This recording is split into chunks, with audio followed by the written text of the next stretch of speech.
Hello बच्चों, क्या हाल चाल। आज की क्लास हम शुरू करेंगे, हमारे लास्ट चैप्टर वाली ही कंटिन्यू करेंगे।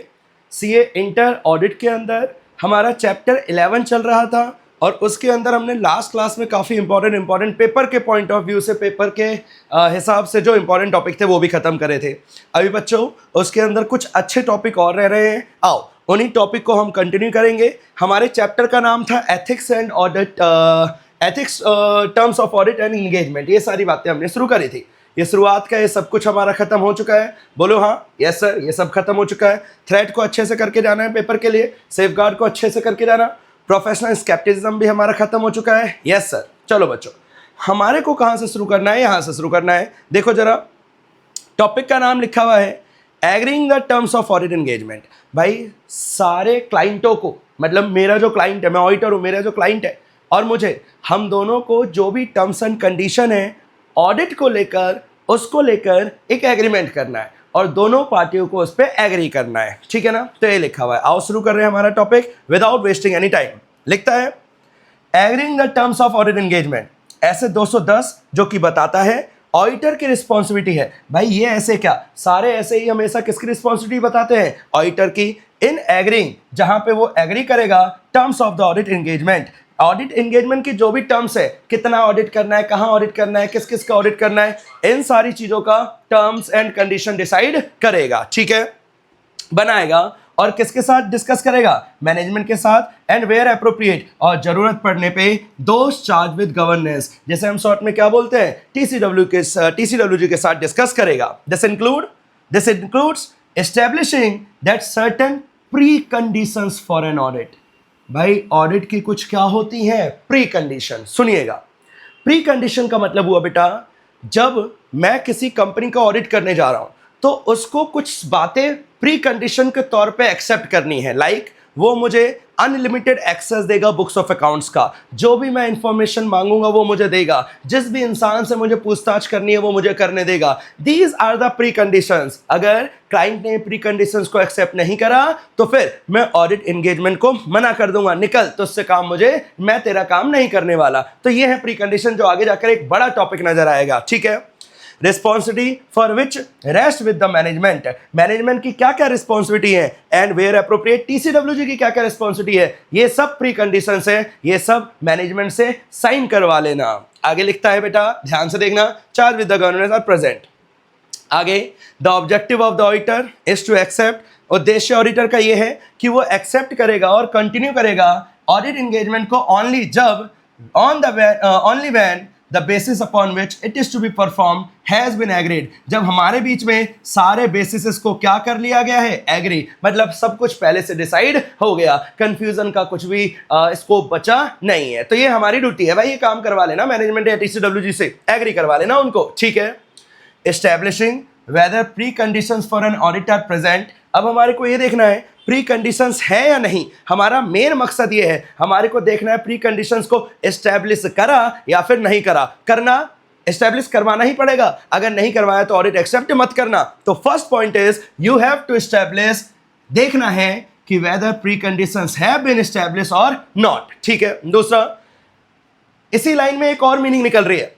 एस्टैब्लिशिंग, हम ये एस्टैब्लिश कर रहे हैं whether the precondition for an audit, जो प्री कंडीशन थी वो है या फिर नहीं है। मतलब क्या मैनेजमेंट ने हमारे को सारे डॉक्यूमेंट्स को प्रोवाइड करने का टर्म्स एंड कंडीशन में लिखा या फिर नहीं लिखा, ये चीजें प्रेजेंट है या फिर नहीं है, ये देखेंगे। एंड दूसरा, एंड और नहीं है, confirming that there is common understanding, हम दोनों के बीच में एक अंडरस्टैंडिंग आ चुकी है between the auditor and management, and where appropriate TCWG of the terms of the audit engagement, हम दोनों ही लोग अंडरस्टैंड कर चुके हैं और प्री कंडीशंस प्रेजेंट है।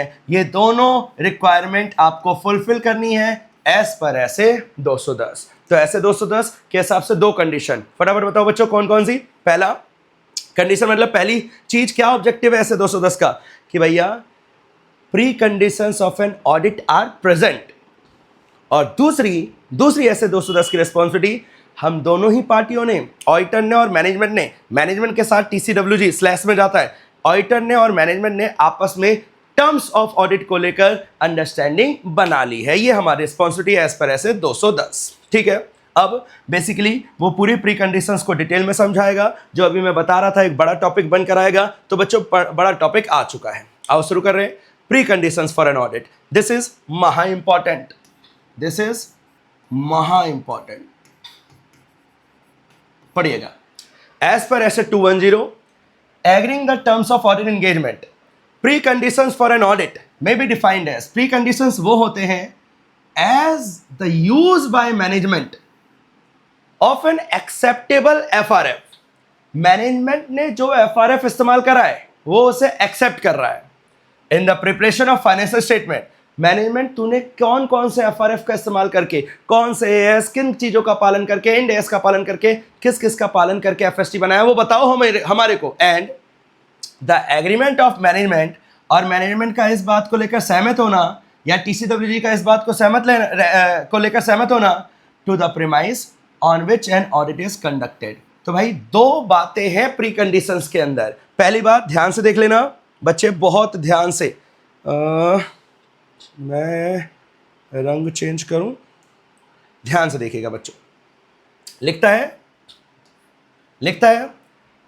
एज पर ऐसे 210 के हिसाब से क्या होता है, प्री कंडीशंस वो होती हैं defined as used by the management, management ने जो यूज करा, मैनेजमेंट क्या यूज कर रहा है, एक्सेप्टेबल एफआरएफ, जो भी उसकी कंपनी पे एफआरएफ लगते थे उन चीजों का यूज करना एफएसटीज को बनाते वक्त। एक तो ये प्री कंडीशन है कि तुमने उसे यूज करा है, और दूसरी प्री कंडीशन ये है कि जो हम ऑडिट करने जा रहे हैं, जो भी ऑडिटर ऑडिट करने जा रहा है उसका जो बेस है वो टीसीडब्ल्यूजी को भी पता है और मैनेजमेंट को भी पता है। मतलब मैं ऑडिट करने जा रहा हूं इस बारे में सबको पता है, मैनेजमेंट को भी और टीसीडब्ल्यूजी को भी। एंड द एग्रीमेंट, मैनेजमेंट उन एग्रीमेंट को लेकर सहमत है जो हुआ है या जो बेस बन रहा है किस चीज को करने के लिए, ऑडिट को कंडक्ट करने के लिए, ऑडिट को परफॉर्म करने के लिए। तो कुल मिलाकर बच्चों मैं आपको बस इतना बोलूंगा, अगर प्री कंडीशन पे सवाल बना तो आपको क्या लिखना है वो सुन लेना बेटा। प्री कंडीशन दो ही तो हुई, पहली कि मैनेजमेंट ने जो यूज करा है एफआरएफ एफएसटी को बनाते वक्त वो करा है उन्होंने, ये चीज का ध्यान रखना, ये प्री कंडीशन है। अगर नहीं करा तो मैं ऑडिट ही नहीं करूंगा, तुमने एफआरएफ का इस्तेमाल नहीं करा मैं ऑडिट कहां से कर लूंगा। दूसरा, मैनेजमेंट को एग्री करवाना है, एक एग्रीमेंट करवाना है कि वो रेडी है, वो हमसे ऑडिट करवाने के लिए रेडी है, उन्हें पता है the base on which audit is conducted, उन्हें वो बेस पता है on which audit is conducted, ये सारी बातें उन्हें पता है। बस ये दो पॉइंट आपको ध्यान रखने हैं प्री कंडीशंस को डिफाइन करने के लिए। ठीक है सर, आगे क्या लिखता है अब ध्यान से पढ़ना। प्री कंडीशन उसी को टुकड़ों में बांट दिया, सेम ऊपर वाला लिखा हुआ है, use by management of an acceptable FRF in the preparation FST को बनाते वक्त, and the agreement of the management, और मैनेजमेंट इस बात को एग्री कर रहा है टू बेस या on the two the premise, premise का मतलब भी क्या होता है बच्चे, base on which audit is conducted. तो दो बातें हैं मेन, एक ये वाली और दूसरी ये वाली, यही मैंने अभी पीछे लिखा था। I hope preconditions clear है। Yes sir. अब in order to establish whether preconditions are present, अब ये देखने के लिए कि प्री कंडीशंस हैं या नहीं, ऑडिटर क्या करेगा भाई, हद इंपॉर्टेंट है पेपर में आने के लिए। प्री कंडीशंस है या नहीं इस चीज को डिटरमाइन करने के लिए ऑडिटर क्या करेगा, determine whether the FRF is acceptable.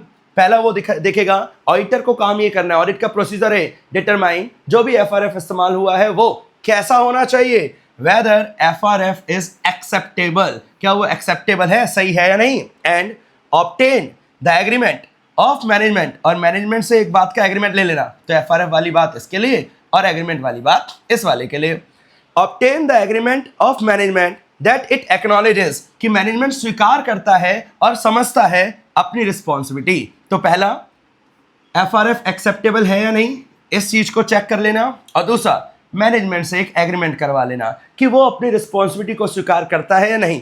किस चीज को लेकर responsibility, first for the preparation of FST, FST को बनाने के लिए उन्होंने बनाया है in accordance with the applicable FRF including where relevant their fair presentation. बेटा याद करो ना, आपने कंप्लायंस फ्रेमवर्क पढ़ रखा है, फेयर प्रेजेंटेशन में वही तो आता है कंप्लायंस फ्रेमवर्क, है ना, फेयर प्रेजेंटेशन फ्रेमवर्क। तो जरूरत पड़ने पे हम कंप्लायंस फ्रेमवर्क का भी पालन कर सकते हैं। तो आपको क्या ध्यान रखना है, क्या मैनेजमेंट, हमारे को मैनेजमेंट से एग्रीमेंट करवाना है कि उसने एफएसटी बनाते वक्त एफआरएफ का पालन कर लिया, इस बात का उससे एग्रीमेंट करवा लेंगे कि उसने पालन कर लिया, और जरूरत पड़ने पे उसने किसका पालन कर लिया, फेयर प्रेजेंटेशन का। इस चीज को लेकर मैनेजमेंट से एग्रीमेंट लेना है, क्या वो इस बात को एक्सेप्ट करता है या नहीं करता। दूसरा किस चीज को लेकर एग्रीमेंट करवाना है मैनेजमेंट से, लिखता है बच्चों, for such internal control as management consider necessary, वो कंट्रोल जो मैनेजमेंट को क्या लगते थे, necessary, to enable presentation of FST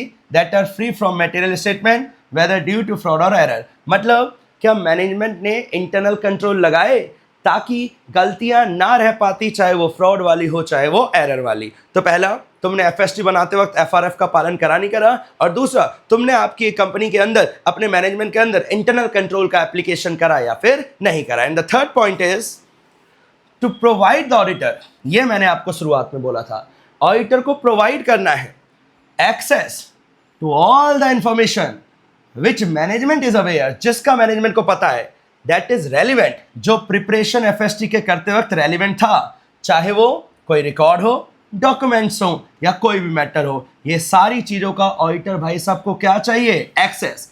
this is a बहुत बड़ी प्री कंडीशन, ये प्री कंडीशन होगी तभी भाई ऑडिट स्वीकार करेंगे, वरना निकल। दूसरा, वो मुझे एक्सेस देगा इंफॉर्मेशन का, के अलावा मुझे एक्सेस देगा एडिशनल इंफॉर्मेशन का, दैट द ऑडिटर में रिक्वेस्ट, जो मैं रिक्वेस्ट करूंगा फ्रॉम द मैनेजमेंट अपने ऑडिट करने के लिए, तो मुझे एक्सेस मिलेगा इंफॉर्मेशन का, रिकॉर्ड्स, डॉक्यूमेंट्स, इन सब का। मुझे एक्सेस मिलेगा एडिशनल इंफॉर्मेशन का, जो मैं रिक्वेस्ट करूंगा मैनेजमेंट से उन चीजों का। And the third, unrestricted access, बिना रिस्ट्रिक्शन के मुझे एक्सेस चाहिए, किन चीजों तक, उन इंसानों तक एंटिटी के अंदर from whom the auditor determine it necessary to obtain audit evidence। कोई ऐसा बंदा जो मुझे लगता है जिस पे जरूरी एविडेंस होगा, उस बंदे तक मेरा अनरिस्ट्रिक्टेड एक्सेस होना चाहिए। पहले में इंफॉर्मेशन मांगी, दूसरे में एडिशनल इंफॉर्मेशन मांगी, तीसरे में बंदा मांग लिया मतलब उस बंदे तक एक्सेस मांग लिया विदाउट एनी रिस्ट्रिक्शन। ये तीनों प्री कंडीशंस होंगी तब आप ऑडिट को एक्सेप्ट कर पाओगे। आई होप बच्चों प्री कंडीशन समझ में आ गई होंगी तीनों। देखो कितनी ईजी है। The first is preconditions of an audit as per ऐसे 210। The first precondition is management ने फाइनेंशियल स्टेटमेंट को प्रिपेयर करते वक्त एफआरएफ का पालन करा और जरूरत पड़ने पे फेयर प्रेजेंटेशन का पालन करा। दूसरा, मैनेजमेंट ने अपनी एंटिटी के अंदर इंटरनल कंट्रोल लगा रखे हैं so that financial statement free हो जाए मिस स्टेटमेंट से, चाहे वो फ्रॉड की वजह से हो चाहे वो एरर की वजह से। एंड द थर्ड, मैनेजमेंट ये कसम खा रहा है कि वो ऑडिटर को देगा एक्सेस सारी इंफॉर्मेशन का, एडिशनल इंफॉर्मेशन का, और तीसरा अनरिस्ट्रिक्टेड एक्सेस देगा लोगों तक का। खत्म भाई, बताओ डन है? आएगा पेपर में, और जब ये आएगा तो आपको ये वाली बातें याद आनी चाहिए जो मैंने अभी बोली। चलो कोई बात नहीं, आगे बढ़ते हैं, आई होप क्लियर होएगा। 9.b, agreement on which audit engagement terms. भाई जो भी ऑडिट एंगेजमेंट के टर्म्स है, स्कोप है, रिस्पॉन्सिबिलिटी है, मेरी रिस्पॉन्सिबिलिटी, आपकी रिस्पॉन्सिबिलिटी, सब कुछ लिखित में होनी चाहिए। नाम बोला था मैंने इसको, engagement letter, audit engagement letter sign होना चाहिए। पढ़ते हैं, except in case where it is required under law to get accounts audited. Example, in case of company, जहां ऑडिट करवाना कंपलसरी होता है। अगर वहां कंपलसरी है फिर तो लॉ के हिसाब से चलेगा, अगर कंपलसरी नहीं है then the audit is a matter of contract, तो कॉन्ट्रैक्ट होता है। लॉ में लिखा हुआ है कैसे होना है तो बहुत बढ़िया, कोई कॉन्ट्रैक्ट काम नहीं करेगा। लेकिन लॉ में नहीं लिखा था तो फिर हमारे बीच में कॉन्ट्रैक्ट होगा, भैया ऑडिट कर ले between the auditor and client.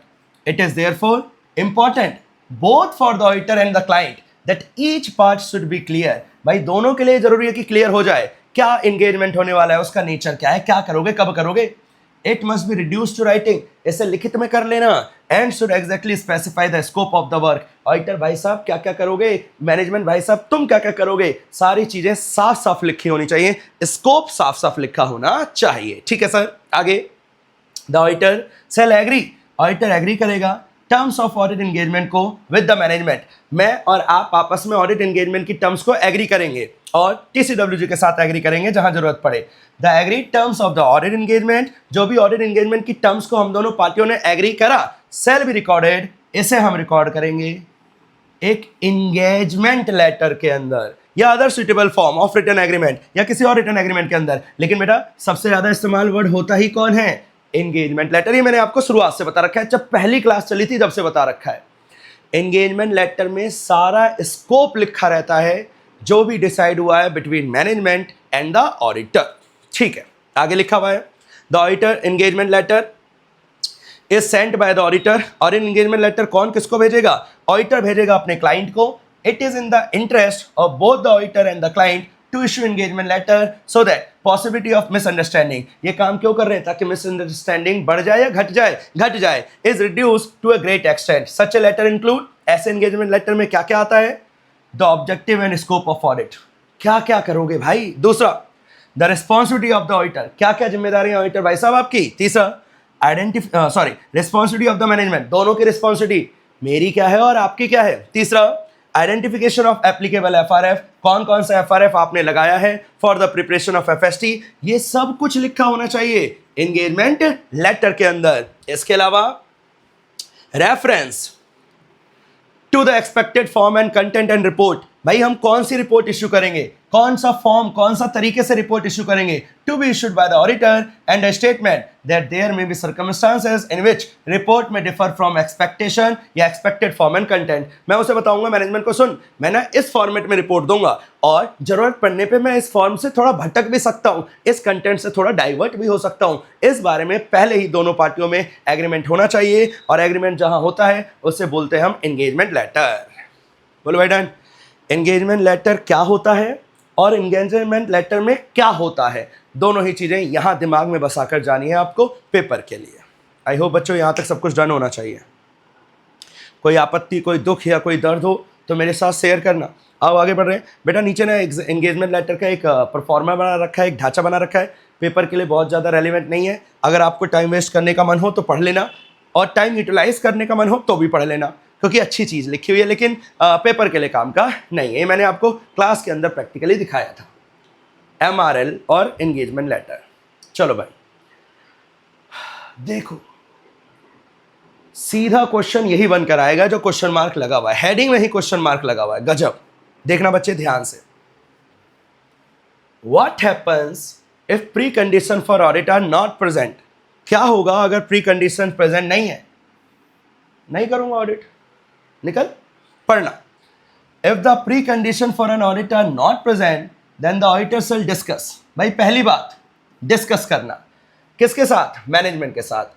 Unless required by law regulation to do so the auditor shall not accept the proposed engagement. और अगर लॉ में कुछ नहीं लिखा, लॉ ने मना नहीं करा, तो तुम एक्सेप्ट ही मत करना। पहली बात डिस्कस करना, और लॉ जबरदस्ती नहीं कर रहा तो एक्सेप्ट ही मत करना एंगेजमेंट को। If the auditor has determined that the financial reporting framework to be applied in the preparation of the FST is unacceptable, आप कब एक्सेप्ट मत करना?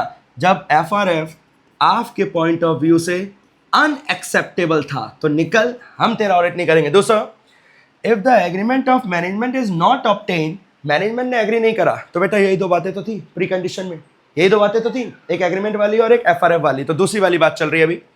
If the agreement of management is not obtain, agreement नहीं मिला, relating to understanding of responsibility of management, उसकी responsibility है prepare करने की FST, इंटरनल कंट्रोल का लगाने की, फाइनेंशियल स्टेटमेंट में providing access to all information. उसने अपनी इस रिस्पॉन्सिबिलिटी को लेकर हमारे साथ, हमारे को एग्री करके नहीं दिया, तो नहीं दिया मतलब प्री कंडीशंस प्रेजेंट नहीं है, नहीं है तो निकल, हम तुम्हारा ऑडिट एक्सेप्ट नहीं करेंगे। तो कुल मिलाकर अगर मैं शॉर्ट में बोलूँ, प्री कंडीशंस जो फर्स्ट और सेकेंड और थर्ड आपने पढ़ी थी उसे कंबाइन कर दिया इसके अंदर, और अगर वो प्रेजेंट नहीं है तो हम एक तो डिस्कस करेंगे और दूसरा बाय बाय, हम आपका ऑडिट करेंगे नहीं। बोलो भाई डन है। अच्छा पॉइंट था, पेपर में आने लायक पॉइंट है। लास्ट क्लास में मैंने आपको 3 मेन पॉइंट बोले थे। एक मैंने बोला था आपको वो थ्रेट्स वाला पॉइंट, इंडिपेंडेंस वाला, और फिर मैंने बोला था आपको ये एंगेजमेंट लेटर वाली बात और प्री कंडीशंस वाली बात, और तीसरी एक और थी क्वालिटी कंट्रोल वाली बात जो थोड़ी देर बाद आएगी। यहाँ तक कि आई होप बातें डन है।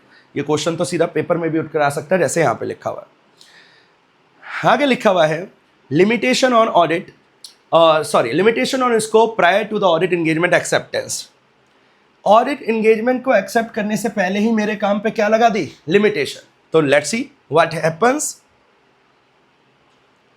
देखना बच्चे ध्यान से, इफ मैनेजमेंट और TCWG impose a limitation on the scope of the auditor work, मेरे काम पे तुम लिमिटेशन लगा रहे हो इन the terms of proposed audit engagement, जो ऑडिट एंगेजमेंट होने वाला है, जो ऑडिट हमारा होने वाला है, सच दैट, और ऐसी लिमिटेशन है, believe the limitation will result in, जिसकी वजह से ऑडिटर लिमिटेशन की वजह से डॉक्यूमेंट्स ऑब्टेन नहीं कर पाएगा, एविडेंस ऑब्टेन नहीं कर पाएगा, जिसकी वजह से ऑडिटर को रिपोर्ट कैसा देना पड़ेगा, डिस्क्लेमर।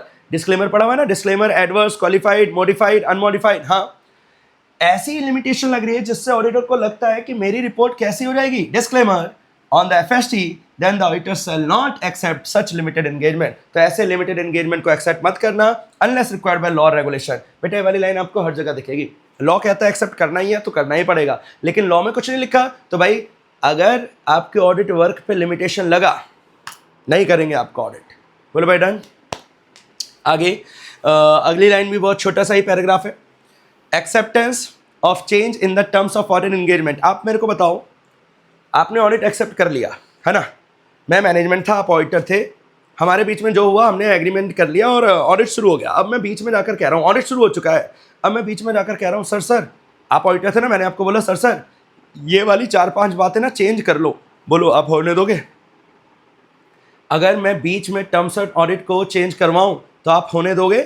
इतनी आसानी से मत होने देना, अच्छे से सोच समझ कर ही होने देना। और फिर भी मैं अड़ा हुआ हूं कि नहीं चेंज करो और आप नहीं चाहते चेंज होने के लिए, छोड़ देना बीच में, जैसे बायजूस के साथ हुआ था, आपने सुना होगा। आओ पढ़ते। लिखा हुआ है first, request from entity to change the terms of audit engagement when reasonable justification exist. Reasonable justification exist मतलब जब जो रीजन है चेंज करने का वो जायज़ है, रीजनेबल है, जायज़ है। तो पढ़िएगा, a request from the entity for the auditor to change the terms of the audit engagement may result from a change in circumstances. कोई सर्कमस्टांसेस चेंज हो गई जिसकी वजह से टर्म्स चेंज करने पड़ रहे हैं। ध्यान से देख लेना बेटा, रिक्वेस्ट कर कौन रहा है? एंटिटी। किसको कर रही है? ऑडिटर को। क्या करने के लिए? चेंज। किसको चेंज करने के लिए? टर्म्स। किसके टर्म्स? ऑडिट के। बोले वाली बात डन है? हाँ। और जायज रीजन है, जरूरत है, तो क्या होएगा? तो ये होएगा, service a misunderstanding as to the nature of an audit. कोई रीजन बता रहा है कि शुरुआत में हमारी कोई मिसअंडरस्टैंडिंग हो गई होगी जो ओरिजिनली रिक्वेस्ट किया गया था, या फिर a restriction on the scope of the audit engagement whether imposed by management or caused by other circumstances, then the auditor consider justification given for the request. तो हमारे को, मेरे लिए पॉइंट का लाइन बस यही था कि भाई मेरे को क्या देखना है, जस्टिफाइड है या नहीं है, जायज है या फिर नहीं है। Particularly the implication of restriction on the scope of audit. मैं मेन क्या देखूंगा, मेरे ऑडिट पे, मेरे ऑडिट के ऊपर क्या क्या रिस्ट्रिक्शन लगेगा, मेरे स्कोप के ऊपर क्या रिस्ट्रिक्शन लगेगा, मैं ऐसे देखूंगा। अगर रिस्ट्रिक्शन लग रहा है तो दिक्कत है, रिस्ट्रिक्शन नहीं लग रहा तो ठीक है भाई, चेंज कर ले, कोई दिक्कत वाली बात नहीं है। ध्यान से पढ़िएगा, अच्छा लिखा हुआ है, a change in circumstances that affect the entity requirement or a misunderstanding concerning the nature of service originally requested, same ऊपर वाला पैराग्राफ लिखा हुआ है, may be considered as reasonable for requesting a change in the audit engagement। कुछ ऐसे changes हो गए, जैसे कि एग्जाम्पल के तौर पे बता रहा है, मिसअंडरस्टैंडिंग हो गई थी, ये एग्जाम्पल है, मिसअंडरस्टैंडिंग हो गई थी, या फिर ओरिजिनली जो सर्विस डिसाइड करी थी उसमें चेंज कर रहे हैं, तो एक रीजनेबल, ये एक जस्टिफाइड एग्जांपल है जिसके बेसिस पे ऑडिटर चेंज एक्सेप्ट कर लेगा। इन कॉन्ट्रास्ट, अपोजिट सिचुएशन में a change may not be considered reasonable if it appears that the change relates to information that is incorrect. लेकिन आप ऐसा चेंज करवा रहे हो जो मुझे नजर आ रहा है वो इनकरेक्ट है, इनकम्प्लीट है या अनसेटिस्फैक्ट्री है, भाई फिर मैं वो चेंज एक्सेप्ट नहीं होने दूंगा। An example might be where the auditor is unable to obtain sufficient evidences regarding receivables। मैं debtors को लेकर evidences obtain नहीं कर पा रहा, and the entity asks for audit engagement to be changed, to review engagement, to avoid a qualified opinion। और फिर वो मेरे को कह रहा है आप एक काम करो ना, आप इसे छोड़ ही दो और रिपोर्ट भी डिस्क्लेमर मत देना। बोलो भाई ऐसे किसी चेंज को एक्सेप्ट कर लोगे क्या? नहीं, हम वही चेंज, क्योंकि ये इनकम्प्लीट था, हम वही चेंज एक्सेप्ट करेंगे जो जस्टिफाइड है। अगर कोई चेंज, ये वाला पैराग्राफ, ये वाला सेकंड वाला पैराग्राफ को ध्यान रखना, if a change is incorrect, incomplete और अदरवाइज अनसेटिस्फैक्ट्री, भैया मैं चेंज को एक्सेप्ट करूंगा नहीं। बोलो भाई डन। चलो, आई होप बच्चों यहां तक क्लियर होएगा। अच्छा चल रहा है क्या ये टॉपिक? हाँ भाई बहुत अच्छा चल रहा है। मैं आपको याद दिला देता हूँ फिर से, चैप्टर 1 हुआ करता था जो अब चैप्टर लास्ट हो गया है, बेशक लास्ट हो गया है लेकिन इसकी इंपॉर्टेंस आज भी 1 नंबर पे ही है। आओ पढ़ते हैं। What should auditor consider before agreeing the change the audit engagement to the engagement providing lower level of assurance? भाई देखो क्या शानदार हेडिंग है, हेडिंग ही पढ़ लेना कितनी शानदार है। ऑडिटर किसको कंसिडर करेगा, क्या कंसिडर करेगा? Before agreeing to change, change को एग्री करने से पहले। The audit engagement to the engagement providing, ऐसे एंगेजमेंट को लेकर जहां आपका एश्योरेंस कौन से लेवल का जा रहा है, लोअर। भाई लोअर लेवल का एश्योरेंस जा रहा है तो दिक्कत वाली बात है। अब ऐसे चेंज का क्या करना है देखते हैं। If prior to completing the audit engagement the auditor is requested, auditor पे रिक्वेस्ट आई है कि भाई ऑडिट एंगेजमेंट को चेंज कर लो, ऐसे में चेंज कर लो जिससे कन्वे हो रहा है लोअर एश्योरेंस। चेंज कर लो लेकिन ऐसा चेंज हो रहा है जिससे एश्योरेंस का लेवल क्या हो रहा है, कम। ये अच्छा नहीं लग रहा मुझे, कम हो रहा है एश्योरेंस। तो the auditor shall determine whether there is reasonable justification, तो काम वही करना है जो ऊपर हो रहा था, भाई रीजनेबल है या फिर नहीं है। ठीक है। Before agreeing to change, change होने से पहले, an audit engagement to a review और a related service, an auditor who was engaged to perform an audit in accordance with the essay may also need to assess any legal or contractual implication. Change को accept करने से पहले आप देख लेना कोई legal या कॉन्ट्रेक्चुअल असर, इम्प्लीकेशन, रिजल्ट। तो एक तो आप देखोगे रीजनेबल जस्टिफिकेशन, इस पर लिख लेना। चेंज करने से पहले क्या देखोगे, रीजनेबल जस्टिफिकेशन, और दूसरा आप क्या देखोगे, कोई लीगल या फिर कॉन्ट्रेक्चुअल इम्प्लीकेशन, फिर चेंज को एक्सेप्ट करना। थर्ड, इफ द ऑडिटर नतीजे पे पहुंचा that there is reasonable justification, हाँ भाई रीजनेबल था to change the audit engagement to a review or a related service, then the audit work perform to the date of change may be relevant to the changes engagement, change engagement. तो कह रहा है वो बस एक बिना मतलब की लाइन है, मैंने ऑडिट शुरू करा, बीच में आकर टर्म्स ऑफ कंडीशन चेंज हो गई, तो जो मैंने काम अभी तक करा वो मेरे को देखना है वो अभी तक वाले काम के लिए रेलिवेंट था या फिर नहीं था। आगे, however the work required to be performed and the report to be issued would be those appropriate to the revised engagement, लेकिन अब जब मैं नई वाली रिपोर्ट दूंगा तो रिवाइज एंगेजमेंट के हिसाब से ही दे रहा हूँगा। ठीक है। In order to avoid confusing the reader, अगर रीडर को कंफ्यूजन से बचाना है, the report on the related service would not include reference to, अगर आप चाहते हो आपके यूजर नया जो एंगेजमेंट लेटर है उसकी चीज़ों की वजह से कंफ्यूज ना हो, तो आप क्या मत करना, द ऑडिटर को क्या नहीं करना, the report on the related service would not include reference, तो आप पुराने वाले एंगेजमेंट को रेफरेंस ही मत देना, आप सीधा नए वाले एंगेजमेंट लेटर को रेफरेंस देना। अगर आपने पुराने वाले को भी रेफर कर दिया, रिपोर्ट तो आपकी नए वाले के हिसाब से जा रही है, अगर आपने पुराने वाले को भी रेफर कर दिया, बेचारा कंफ्यूज हो जाएगा, तो उसकी कंफ्यूजन को थामने के लिए, खत्म करने के लिए पुराने वाले एंगेजमेंट लेटर को रेफर ही मत करना। बोलो डाय, एक बार खत्म करो बच्चों फटाफट।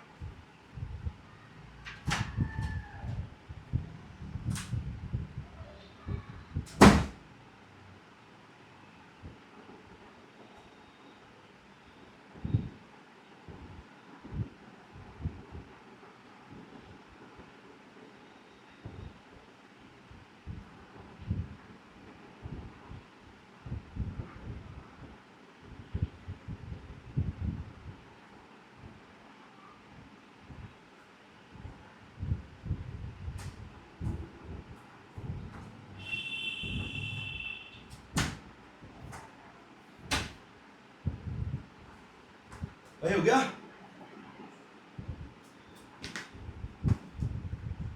प्यास लग रही थी।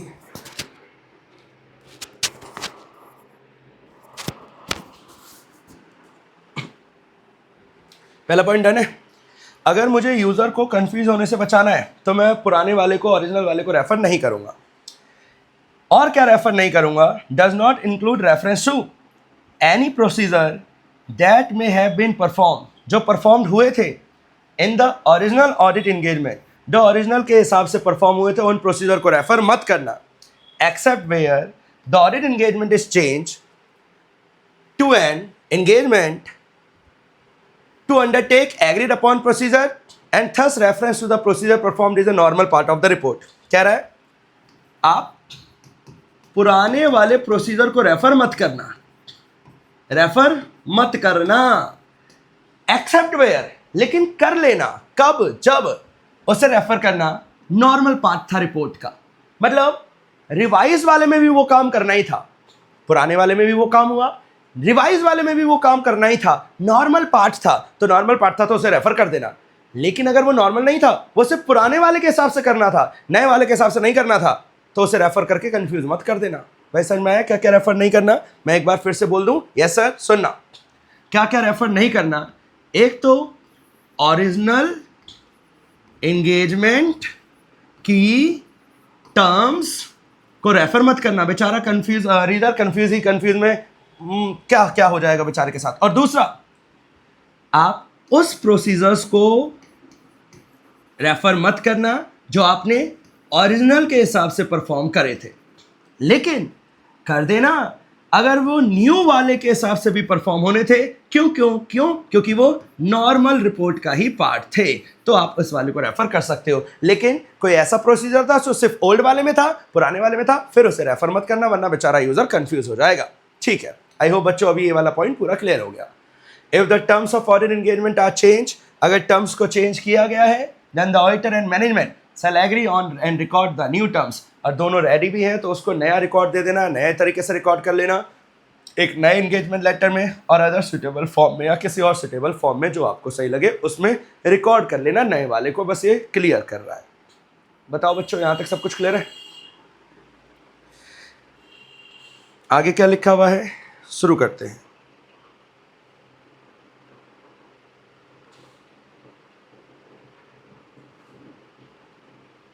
लिखता है, recourse available to auditor in situation of non-agreement to a change in terms of engagement and lack of permission from management to continue original or engagement। Auditor को मैनेजमेंट कितनी शानदार सिचुएशन है, रियल प्रॉब्लम है, एकदम real life की problem है। पुराना मुझे भा नहीं रहा, सॉरी नया मुझे ऑडिटर को भा नहीं रहा, और पुराने पे मैनेजमेंट काम नहीं करने दे रहा। समझो, पुराना मेरे को सही नहीं लग रहा, मैं ऑडिटर हूं, और नया तुम मुझे काम नहीं करने दे रही, तुम मैनेजमेंट हो, तो मैं क्या करूंगा? क्या रिकोर्स है, क्या रास्ता है मेरे पास? रिकोर्स मतलब क्या रास्ता है? तो बेटा देखो, हद इंपॉर्टेंट है भाई पेपर के लिए, पहले तो लिख लेना most important. If the auditor is unable to agree, भाई मेरे को समझ में नहीं आ रहा तुम्हारा चेंज ऑडिट एंगेजमेंट के अंदर जो हुआ, and is not permitted by management to continue the original, और तुम मुझे ओरिजिनल एंगेजमेंट भी नहीं करने दे रहे, तो हवन करेंगे नहीं।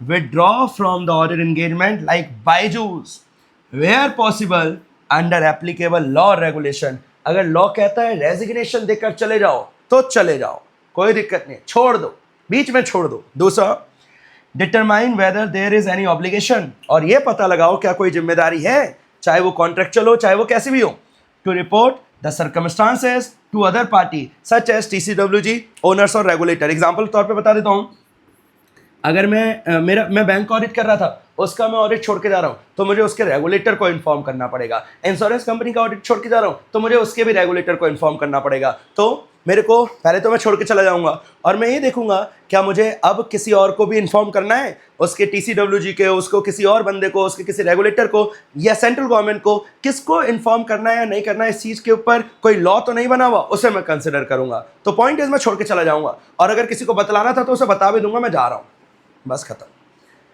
ये दोनों पॉइंट जब मैं तुम्हारी बात से तुम्हारी बात मुझे भा नहीं रही, तुम्हारा चेंज मुझे अच्छा नहीं लग रहा, और दूसरा जब मैनेजमेंट मुझे ओरिजिनल वाले के हिसाब से काम करने नहीं दे रहा। बोलो बच्चों, क्लियर है? आई होप क्लियर होगा। यस सर, क्लियर है, बहुत बढ़िया, यही चाहिए था। आगे लिखा हुआ है terms of engagement in recurring audit. Recurring audit का मतलब बच्चे समझे, ये सबसे इजी पॉइंट है।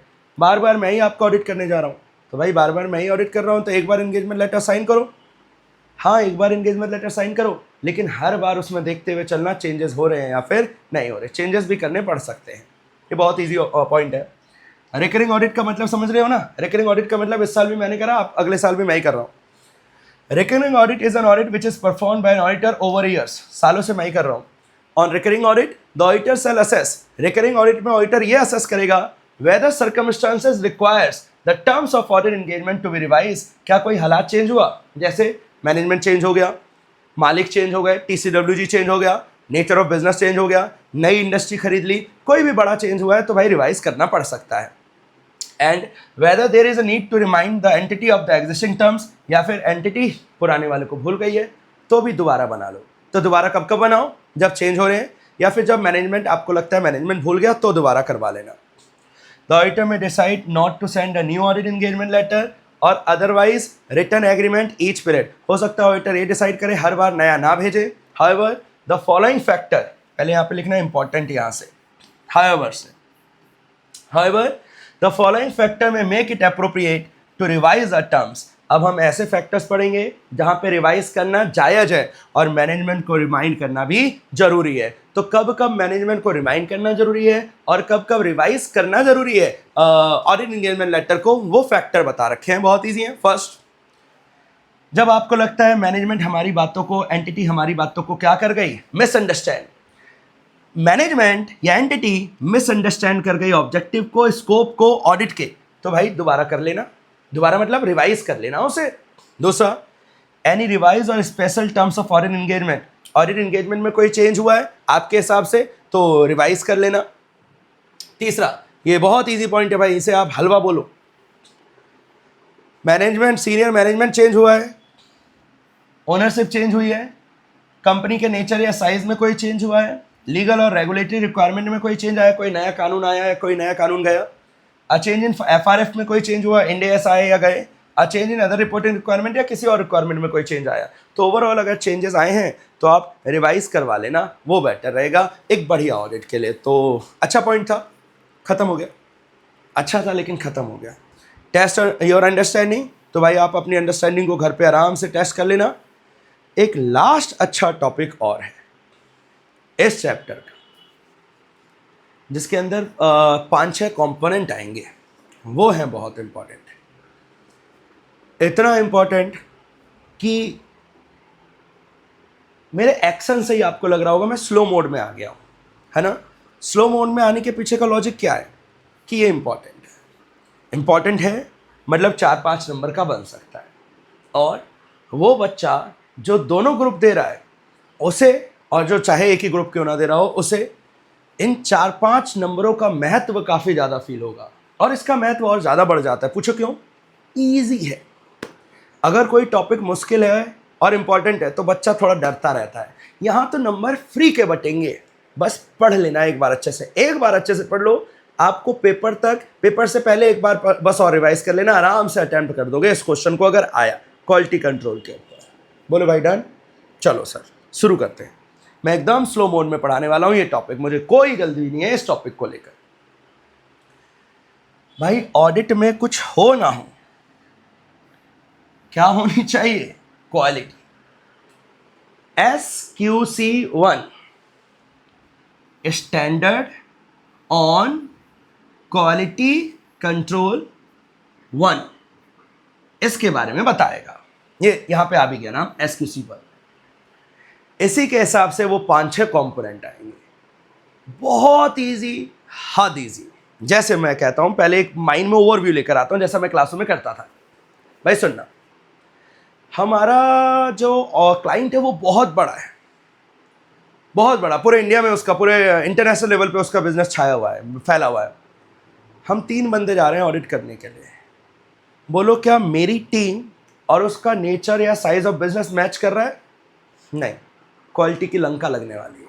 दूसरा, मेरे यहाँ उसके यहाँ ना बैंक ऑडिट चल रहा है। बैंक ऑडिट में बेटा वो डीसा की रिक्वायरमेंट होती है, आपको मैंने क्लास में जरूर बताया, DISA diploma in information system auditor, वो कोर्स चाहिए होता है। हमने ऑडिट ले लिया जैसे तैसे, हमारे 3 बंदों में कोई डीसा भी नहीं कर रखा था और बैंक का ऑडिट करने जा रहे हैं, सड़ने वाला है सब। और हमारे यहाँ कोई लैपटॉप नहीं है, कोई कंप्यूटर नहीं है, हम ऐसे ही खाली हाथ जा रहे हैं कि वहाँ पे मिलेगा, जो देखेंगे देख लेंगे, सड़ने वाला है ऑडिट। रिसोर्सेज होने चाहिए हमारे पास, ये सब अंदर के पॉइंट है। और कोई लीडर ही नहीं है, लीडर नहीं है कोई, सब अपनी मन के मालिक का काम करे जा रहे हैं, क्वालिटी सड़ने वाली है। समझ रहे हो मैं क्या कह रहा हूँ? यही चलेगा इस पूरे टॉपिक के अंदर। मॉनिटरिंग नहीं है, कोई कंट्रोल नहीं है, जो सीनियर जूनियर का मन करता है वो कर रहा है, कोई इस पर नजर नहीं रख रहा, कोई इस पर ध्यान नहीं दे रहा सीनियर, यही काम सड़ने वाला है। तो इन सारी चीज़ों को समेट कर हम क्वालिटी कंट्रोल के बारे में पढ़ेंगे। आओ, आई थिंक ये चीज़ समझ में आई होगी, पढ़िएगा। ये तो बेसिक है, मेन वो पॉइंट आएंगे। The purpose of independent audit is to provide confidence. भाई यूजर को कॉन्फिडेंस आ जाना चाहिए फाइनेंशियल स्टेटमेंट के ऊपर। Therefore high audit quality is essential to maintain confidence. भाई क्वालिटी होगी तभी तो कॉन्फिडेंस आएगा। जी sir, in the independent assurance provided by the auditor. It is the responsibility of the auditor to maintain high quality. भाई audit के अंदर कितनी क्वालिटी बनाना? हाई. ओके, आगे SQC1 एंड SA220 दोनों ही क्वालिटी को बढ़ाने की बात करेंगे. SQC1 और SA220 both deal with the quality control. SQC1 deal with all the engagement including audit, review and other assurance and related service. SA220 apply to the audit engagement. पहले मैं आपको एक बात बताता हूं बेटा. SRS होता है, SAE होता है, SA होता है ना. तो जो SQC है वो हर तरीके पे लगता है, चाहे आप SRS का काम कर रहे हो, चाहे SAE का काम कर रहे हो, चाहे SA का काम कर रहे हो, लेकिन SA सिर्फ ऑडिट पे लगता है. इस लाइन को यहां पे कैसे लिखा हुआ है वो देखना. जो SQC है वो हर तरीके के काम पे लगता है, ऑडिट पे भी, रिव्यू पे भी और बाकी अश्योरेंस सर्विसेज पे भी और रिलेटेड सर्विसेज पे भी. SRS मतलब स्टैंडर्ड ऑन रिलेटेड सर्विसेज, ठीक है. लेकिन SO220 सिर्फ किस पे लगता है? ऑडिट पे. यानी किसका स्कोप ज्यादा है? SQC का स्कोप क्या है? ज्यादा है. ये ऑडिट पे भी लगता है, रिव्यू पे भी लगता है, अश्योरेंस पे भी लगता है, रिलेटेड सर्विस पे भी लगता है, लेकिन स्टैंडर्ड लगते हैं सिर्फ ऑडिट पे. यहां फिट करो पहले तो इसे. फिर से कह रहा हूं, SQC किस पे लग रहा है बेटा? SQC लग रहा है ऑडिट पे, SQC लग रहा है रिव्यू पे, SQC लग रहा है अश्योरेंस एक्टिविटीज पे, सर्विसेज पे, SQC लग रहा है अदर रिलेटेड सर्विस पे, लेकिन ऐसे सिर्फ लग रहा है किसके ऊपर? ऑडिट के ऊपर. बोलो डन? जी sir done. Further SQC1 applies to entire firm. SQC1 पूरी फर्म पे लगता है. हाउएवर SA220 उस पर्टिकुलर ऑडिट एंगेजमेंट पे लगता है. मतलब SQC का पालन फर्म करती है और ऐसे का पालन उस कंपनी का जिसका ऑडिट करने जा रहे हैं बस वहीं तक सीमित रहता है. यानी SQC हमेशा ही पालन होता रहता है फर्म के द्वारा, और ऐसे का जब ऑडिट चलेगा तब तब पालन होगा. डन. इसी के तहत बच्चों पीयर रिव्यू आएगा. मैंने ये वर्ड आपको पहले बता रखा है, मुझे अच्छे से याद है. पीयर रिव्यू भी इसी के तहत होता है. ठीक है, आगे बढ़ते हैं. चलिए आओ शुरू करते हैं. लिखा हुआ है SQC1. एक बार ना बच्चों आपको मैं 10-15 सेकंड का टाइम दे रहा हूं, फटाफट पिछले टॉपिक पे नजर मार लो. कोई डाउट लगे तो कमेंट में डाल देना, मैं दोबारा बता दूंगा वो.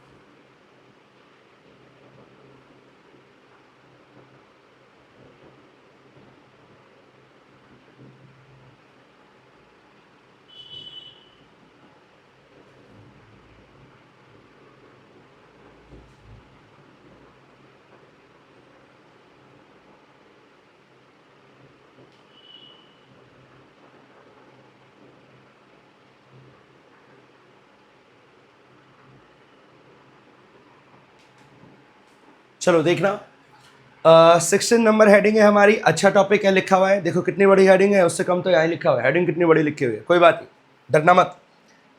SQC1 quality control for firms, उन फर्म्स के लिए जो क्या परफॉर्म करती हैं? Audit and review, historical financial information का एंड अदर अश्योरेंस का एंड अदर रिलेटेड सर्विसेज का. मैं बेटा फिर से क्लियर कर रहा हूँ, अलग अलग ऑडिट के अलावा भी और बहुत सारे काम होते हैं.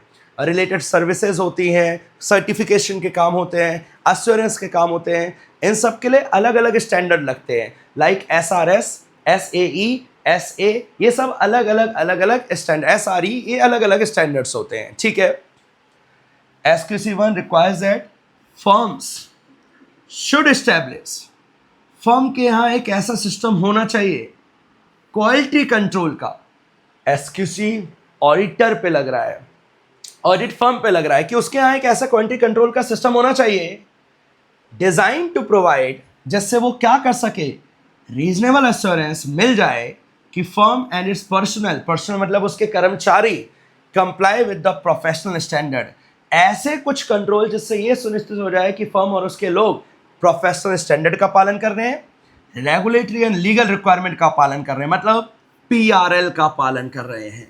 पीआरएल का पालन हो रहा है या नहीं हो रहा, इस चीज को सुनिश्चित करने के लिए कुछ क्वालिटी कंट्रोल के आपके फर्म में तौर तरीके होने चाहिए, प्रोसीजर्स होने चाहिए। आगे लिखा हुआ है and that report issued by the firm, और वो रिपोर्ट जो फर्म इश्यू करती है, कोई एंगेजमेंट पार्टनर इश्यू करता है, वो एप्रोप्रिएट होना चाहिए इन द सर्कमस्टांसेस। मतलब जो भी वो रिपोर्ट दे रहे हैं वो उल्ट पटांग नहीं होनी चाहिए, सर्कमस्टांसेस के हिसाब से ही होनी चाहिए। ठीक है। Firm system of quality control should consist of policy design to achieve this objective. Firm का क्वालिटी कंट्रोल का सिस्टम ऐसा होना चाहिए जो पीआरएल और आपकी रिपोर्ट सही जाए, इन ऑब्जेक्टिव्स को फुलफिल कर सके। तो कुल मिलाकर क्वालिटी कंट्रोल फर्म के ऊपर लगता है, SQC1 फर्म के ऊपर लगता है और कहता है आपकी फर्म में ऐसे क्वालिटी कंट्रोल के मेथड होने चाहिए जिससे सारे फर्म और सारे एम्प्लॉइज किसका पालन करें, पीआरएल का। वो प्रोफेशनल स्टैंडर्ड का पालन करें, लीगल रिक्वायरमेंट्स का पालन करें, रेगुलेटरी रिक्वायरमेंट्स का पालन करें, और तो और वो ऐसी रिपोर्ट देने में सक्षम हो जो उन हालातों में बेटर थी। मतलब रिपोर्ट सही जानी चाहिए, अप्रोप्रिएट जानी चाहिए। इन अप्रोप्रिएट रिपोर्ट जाने से बचने के लिए आपने क्या काम कर रखा है वो चेक करना है। ठीक है। आ चुका हूं मैं भाई उस टॉपिक पे जिसका मुझे सदियों से इंतजार था, elements of system of quality control. आपका क्वालिटी कंट्रोल एक नंबर हो जाएगा अगर आपके यहाँ ये 5 एलिमेंट पाए जाते हैं, सॉरी 6 एलिमेंट पाए जाते हैं। Leadership, ethical requirement, acceptance and continuous of relationship, human resource, engagement performance और मॉनिटरिंग। जब मैंने टॉपिक शुरू करा था तो मैंने आपको एक छोटी सी कहानी बताई थी, कुछ एग्जाम्पल लिए थे, वो सब यहीं के ही हैं, सारे एग्जाम्पल मैंने यहीं से लिए थे। ये 6 एलिमेंट होने चाहिए तो माना जाएगा आपकी फर्म अच्छी है, आपके यहाँ अच्छे पॉलिसीज एंड प्रोसीजर हैं, अच्छा आपका फर्म काम करने वाली है। तो बच्चों हम शुरू करने जा रहे हैं। सबसे पहले पहला एलिमेंट क्वालिटी कंट्रोल का ये रहा। लिखता है लीडरशिप रिस्पॉन्सिबिलिटी। एक अच्छी ऑडिट फर्म वो जहां लीडरशिप रिस्पॉन्सिबिलिटी होनी चाहिए। SQC1 रिक्वायर्स फर्म्स, SQC1 कहता है फर्म्स में एस्टैब्लिश होने चाहिए। बेटा ये वर्ड रट लो, सारे पॉइंटों में मिलेगा। SQC1 कहता है हर फर्म में पॉलिसीज एंड प्रोसीजर होने चाहिए डिजाइन टू प्रमोट, इस चीज को प्रमोट करने के लिए जहां पे इंटरनल कल्चर बढ़े based on recognition that quality is essential. उन्हें यह भावना आए कि क्वालिटी कितनी जरूरी होती है इन परफॉर्मिंग एंगेजमेंट। आपके यहाँ एक ऐसा कल्चर होना चाहिए कि क्वालिटी अच्छी रखनी है। ऐसा कल्चर मेंटेन करवाने के लिए SQC आपको प्रेरित कर रहा है, SQC आप पे दबाव बना रहा है। ठीक है। आगे such policies and procedures should require the firm, इसी के तहत आपकी फर्म के अंदर CEO चीफ एग्जीक्यूटिव ऑफिसर या फर्म्स का जो भी मैनेजिंग पार्टनर है टू अज्यूम अल्टीमेट रिस्पॉन्सिबिलिटी, उसे सारी रिस्पॉन्सिबिलिटी उठानी है for the firm system of quality control. वो रिस्पॉन्सिबल है क्वालिटी कंट्रोल को बनाने के लिए। The example set by the leaders encourage as an inner culture that recognizes high quality audit work। अगर लीडर अच्छा क्वालिटी का काम दिखाएंगे, अच्छा कल्चर दिखाएंगे तो बाकी टीम भी अच्छा काम करेगी। Further person assigned operational responsibility, जिन्हें काम करने का काम सौंपा गया है for the firm quality control system by the firm CEO और managing partner should have sufficient and appropriate experience. आप जिनको भी क्वालिटी कंट्रोल का काम सौंप रहे हो वो एक्सपीरियंस होने चाहिए, उनके अंदर एबिलिटी होनी चाहिए and necessary authority to assume that responsibility, और उनको पावर भी होनी चाहिए ताकि वो अपनी रिस्पॉन्सिबिलिटी को अच्छे से फुलफिल कर सके। तो भाई कंपनी के जो टॉप लेवल के बंदे हैं उनको ऐसे पॉलिसीज एंड प्रोसीजर लगाने हैं ताकि जो लीडर्स हैं, ताकि कल्चर एक बने क्वालिटी कंट्रोल को लेकर, है ना। इसके लिए वो तो भाई टॉप के बंदे हैं, वो ऑपरेशनल में तो इन्वॉल्व है नहीं, तो उन्हें ऑपरेशनल लेवल पे जिन बंदों को वो ऑपरेट करवा रहे हैं, जिनसे वो क्वालिटी कंट्रोल को बनवा रहे हैं, मेंटेन करवा रहे हैं, उन लोगों को, मुझे टॉप लेवल के बंदों को, उन ऑपरेशनल वालों को क्या देना है, पावर देनी है कि वो अच्छे से काम करवा सके। उनके अंदर एबिलिटी होनी चाहिए तभी मैं उनसे अच्छे से काम करवाऊंगा, वो एक्सपीरियंस होने चाहिए। तो जब मैं काम सौंप रहा हूँ क्वालिटी कंट्रोल के लिए अपने जूनियर्स को, तो उनका एबिलिटी, उनका एक्सपीरियंस, ये सारी चीजें चेक करने के बाद ही सौंपूंगा। लीडरशिप रिक्वायरमेंट बहुत जरूरी है क्वालिटी कंट्रोल के लिए। फटाफट खत्म करें बच्चों सब।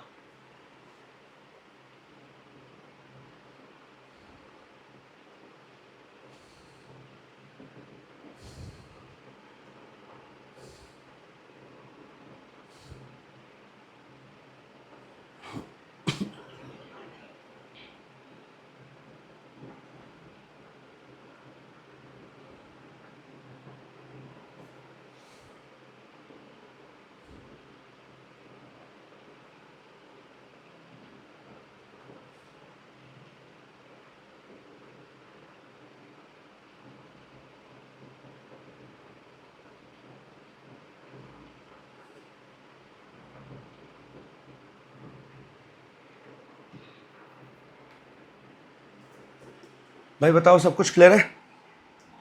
अगले पॉइंट का नाम देखो क्या लिखा हुआ है। Ethical requirement. ये वर्ड तो पहले भी पढ़ रखा है, चैप्टर के शुरुआत में यही था, कोड ऑफ एथिक्स की बात थी, कुछ नया नहीं मिलेगा। आओ शुरू करते हैं। द फर्म शुड एस्टैब्लिश, ये लाइन तो भाई हर जगह से मिलेगी, पॉलिसीज एंड प्रोसीजर वाली। Design to promote reasonable assurance that the firm and its personal comply with the relevant requirement. बस लास्ट में जाकर चेंज कर देगा। यहाँ पे किसका पालन करवाया जाएगा? उन कोड ऑफ एथिक्स का जो किसने इशू करे हैं, आईसीआई। पॉलिसीज एंड प्रोसीजर और ये वाली लाइनें हर जगह क्या मिलेंगी? सेम। आगे लिखता है the code of ethics establish the fundamental principle. बेटा फंडामेंटल प्रिंसिपल आप पढ़कर आ चुके हो। और प्रोफेशनल एथिक्स इंक्लूड इंटीग्रिटी पढ़ लिया, ऑब्जेक्टिविटी पढ़ लिया, प्रोफेशनल कॉम्पिटेंस ड्यू केयर पढ़ लिया, कॉन्फिडेंशियलिटी, प्रोफेशनल बिहेवियर सब पढ़ लिया, लास्ट क्लास चली थी।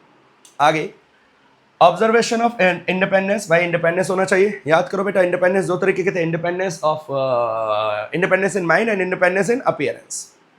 ये है the firm should establish policies and procedure design to provide it with reasonable assurance that the firm its personal including expert जो उन्होंने बाहर से बुलाए हैं, मेंटेन इंडिपेंडेंस। इन सारे लोगों को, फर्म को, उसके एम्प्लॉयज़ को, या उन्होंने अगर किसी एक्सपर्ट को बुलाया है काम करने के लिए, वो सारे लोग इंडिपेंडेंट रहने चाहिए। Where required by the code such policies and procedures should enable the firm to communicate its independence requirement to its personnel। भाई फर्म में ऐसे तौर तरीके होने चाहिए ताकि अपने एम्प्लॉयज़ को बता सके हम कि भाई इंडिपेंडेंट रहना है। Identify and evaluate circumstances and relationship that create threat. हमारे को उन हालातों को पहचानना है जिससे इंडिपेंडेंस में खतरा है, और एप्रोप्रिएट एक्शन लेने हैं ताकि उन्हें हम खत्म कर सकें, दोज थ्रेट्स को, टू रिड्यूस दैम, ताकि वो लो लेवल तक रिड्यूस हो जाएं, या सेफ गार्ड उठाने हैं ताकि वो इंडिपेंडेंस खतरे में ना आए। भाई सारा इंडिपेंडेंस और ऑब्जेक्टिविटी और इंटीग्रिटी और प्रोफेशनल बिहेवियर इन पर ही टिका हुआ है, आपने पहले पढ़ रखा है, code of ethics. There should exist mechanism. Firm में एक मैकेनिज्म, एक ऐसा सिस्टम होना चाहिए in the firm by which engagement partner provide the firm with the relevant information about client engagement and personal of firm, promptly notify firm of circumstances and relationship that create a threat। भाई वही चल रहा है ऊपर वाला, सबको एक दूसरे को सब बताना है और कुछ भी इंडिपेंडेंस पे खतरा नहीं आना चाहिए। अगर कहीं खतरा आया, ब्रीचेस मतलब अगर कोई इंडिपेंडेंस को नुकसान पहुंचा, शुड बी प्रॉम्प्टली नोटिफाइड, उसे नोटिफाइड करना है फर्म को ताकि प्रॉपर एक्शन लिए जा सके। Its objective to ensure that independence requirement are satisfied. Ethical requirement का एक अटमोस्ट इंपॉर्टेंट पॉइंट है इंडिपेंडेंस मेंटेन करवानी, ऑब्जेक्टिविटी से रिलेट कर सकते हो आप इसे। अगला, एटलीस्ट एनुअली, कम से कम साल में एक बार, the firm should obtain return confirmation of compliance with its policies and procedure on independence from all the employees required to be independent in the terms of requirement of the code. मतलब देखो क्या शानदार बात है, firm को कह रहा है कि तू अपने सारे एम्प्लॉयज से कम एनुअली ले लियो, ये लिखवा कर रिटर्न रिप्रेजेंटेशन ले रहे हैं अपने ही ऑडिटर से कि तू किसी भी फर्म के साथ कोई रिलेशनशिप तो नहीं बैठा पाया, कहीं तूने कुछ ऐसा तो नहीं कर दिया जिससे तेरी इंडिपेंडेंस पे खतरा आ जाए। तो ये काम आप हर साल अपने सारे एम्प्लॉय के साथ कर लेना ताकि कोई इंडिपेंडेंस पे खतरा बचे ही ना। इंडिपेंडेंस खत्म कैसे इंडिपेंडेंस का थ्रेट कैसे खत्म करेंगे, उसके लिए वाला पॉइंट लिखा हुआ था। ये सब करने के लिए कौन कह रहा है? SQC। और SQC 3, 4 या 5? SQC 1, standard on quality control 1। बोलो बालको, चले रहे यहाँ तक? अति इंपॉर्टेंट क्लास थी ये, ठीक है बोल रहा हूँ, क्योंकि अब मैं आगे का नहीं पढ़ाऊँगा। थोड़ा सा और बचा है, ज़्यादा नहीं बचा है, ज़्यादा से ज़्यादा 50 मिनट और 1 घंटे का और है, उसे मैं नेक्स्ट लेक्चर में दे दूँगा आपको। प्लीज़ अच्छे से पढ़ लेना आज की क्लास और लास्ट क्लास। आपको 8-9 नंबर तक का भी पेपर में बन गया, इसमें से क्वेश्चन तो मज़े आ जाएंगे और बन सकते हैं। डन? तो प्लीज़ रिवाइज करो, अच्छे से पढ़ो। जो भी डाउट लगे मुझे पर्सनली मैसेज कर दो, कमेंट में लिख दो, जो करना है कर दो, बस ख़त्म करो इस चैप्टर को बहुत अच्छे से। डन है? जी सर।